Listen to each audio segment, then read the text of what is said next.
شروع اللہ رب العزت کے نام سے جو بڑا مہربان نہایت رحم کرنے والا ہے۔ اے لوگو، میرے بعد کوئی نبی نہیں ہے اور تمہارے بعد کوئی امت نہیں ہے۔ میں تمہارے اندر ایک نعمت عظیم چھوڑے جا رہا ہوں۔ اگر تم مضبوطی سے اسے تھامے رہو گے تو گمراہ نہ ہوگے، اور وہ نعمت کتاب اللہ یعنی قرآن مجید اور میری سنت یعنی حدیث ہے۔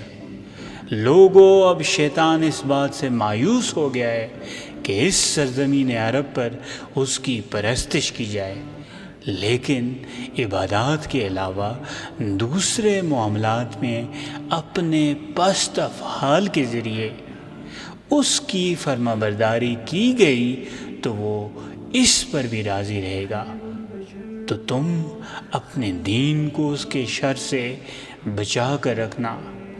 خبردار، اپنے رب کی عبادت کرتے رہو، 5 وقت کی نمازوں کی پابندی کرو، ماہ رمضان کے روزے رکھو، اپنے اموال کی خوش دلی کے ساتھ زکوٰۃ ادا کرتے رہو، اپنے رب کے گھر بیت اللہ کا طواف کرتے رہو، اپنے امراء کے حکم کی پیروی کرو، تو اپنے رب کی جنت میں داخل ہو جاؤ گے۔